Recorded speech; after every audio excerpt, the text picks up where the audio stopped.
Today we're looking at a truly dark page in infectious disease study, the Tuskegee Syphilis Experiment. It is 1932 and enrolment has begun on a new study. The participants are all African American males from impoverished backgrounds. They have been convinced to become participants by the promise of free lunches, transportation and medical care during 1928.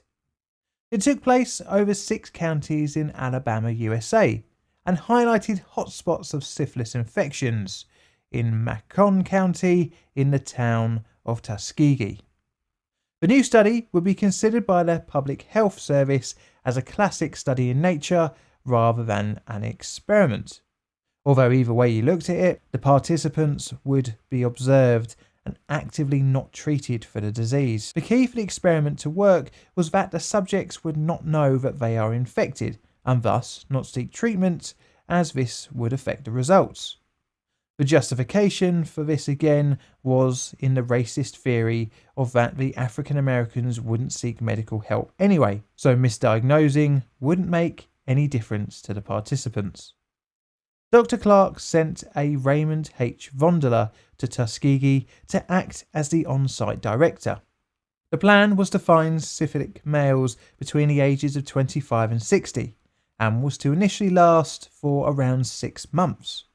Initially though, Vondeler found it hard going trying to find test subjects, but Vondeler discovered that if free medical care was offered, then the subjects would be more than willing for participation. As part of Vondeler's plan to win the trust of the local community, he employed Tuskegee Institute nurse Eunice Rivers.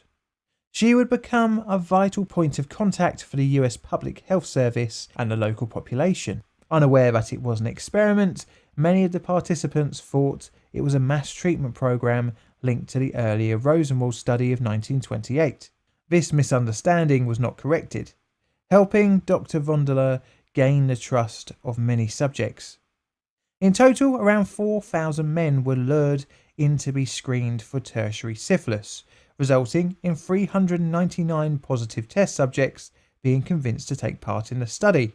All involved were told that they had bad blood, a local colloquialism for a multitude of conditions and common ailments. Eventually subjects were found, and in order to be entered into the study, a comprehensive examination had to take place, culminating in a spinal tap biopsy to find if any of the subjects had neurosyphilis. This was dressed up as a form of treatment for the subject's bad blood. The reason for the spinal puncture being last was twofold. One was to have the subject leaving feeling like they had received a treatment, and two is that neurosyphilis can be one of the final stages of the illness. Once infected persons were found, the intention was to not tell them of their condition and instead only offer placebo or other useless treatments for the symptoms caused by the syphilis. This allowed the doctors to concede that the participants were ill, all without actually making them aware of their real diagnosis. The participants were given a small dose of mercury as a way to make them feel like they had received some kind of treatment. Clark and Vondeler, now looking at the long term, wanted to see what would happen over a 5 to 10 year period, but this would eventually last for over 40 years. But this came with a problem. You see, the only need for the subjects was for a few blood tests every few years, but ultimately it would be their bodies post-death that would provide the most scientific value. The issue being, how do you convince someone to donate their body after death to you if you are the one that is meant to be treating them?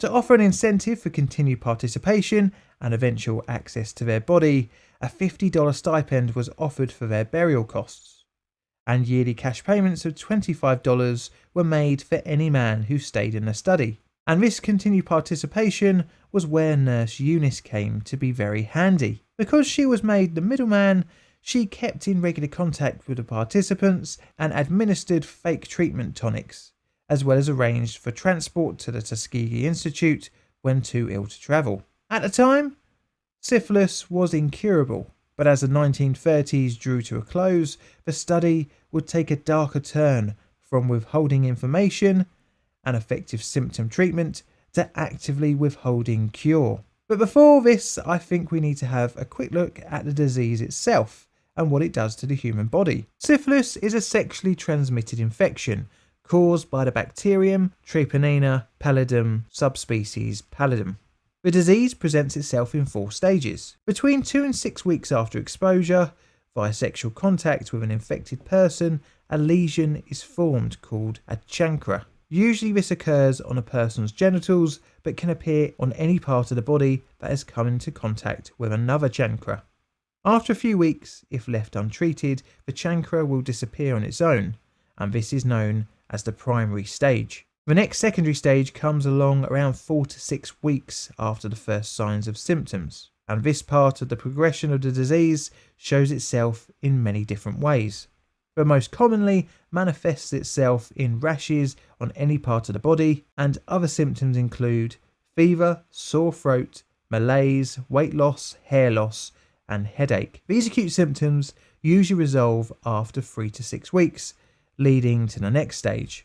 Latent syphilis develops after secondary syphilis, and it is itself divided into early latent and late latent stages. This stage develops 2 years after exposure. The infected person can then, after a number of years, develop into the 4th and final period of the disease, and that is tertiary stage.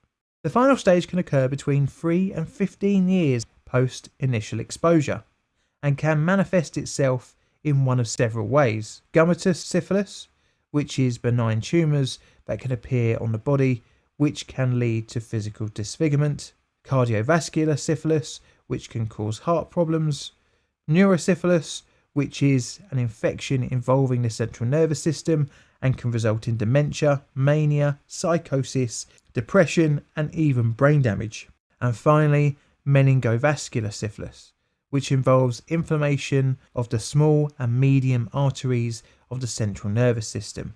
Now, many of these test subjects for the Tuskegee study by 1941 were well within the age range for military service, and with the introduction of the draft in 1940, the study was at risk of losing some of its participants. As such, the United States Public Health Service convinced Macon County of the scientific importance of the experiment, and thus declined conscription of men who were enrolled in the study. In total, some 256 of the men had their draft blocked by the Tuskegee study, not before some of them being diagnosed by the army and told to get treatment, which again was duly blocked locally by the study. Post-war, the US government now wanted to stamp out the disease with the large availability of penicillin, which was a standard treatment from 1947.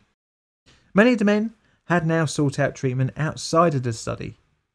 However, an estimated 7% of the men received what would be considered an adequate dose.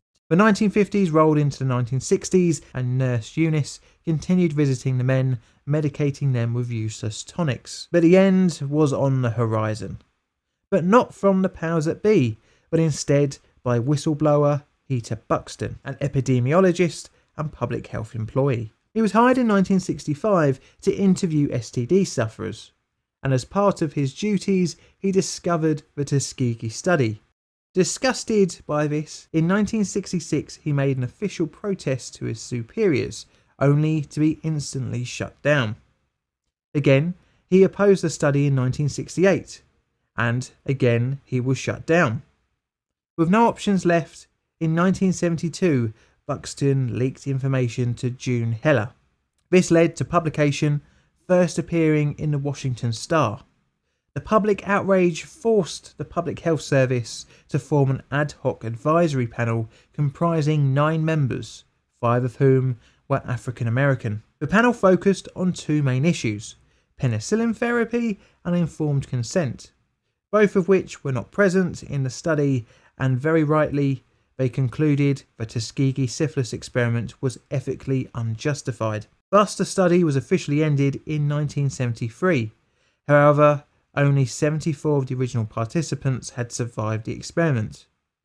Of the original 399 test subjects, 28 had died of syphilis, 100 died of related complications, and 40 of their wives had been infected, with 19 of their children born with congenital syphilis. Needless to say, this was a disgusting result, and this is only an estimate, as many other infections could have been spread within the community.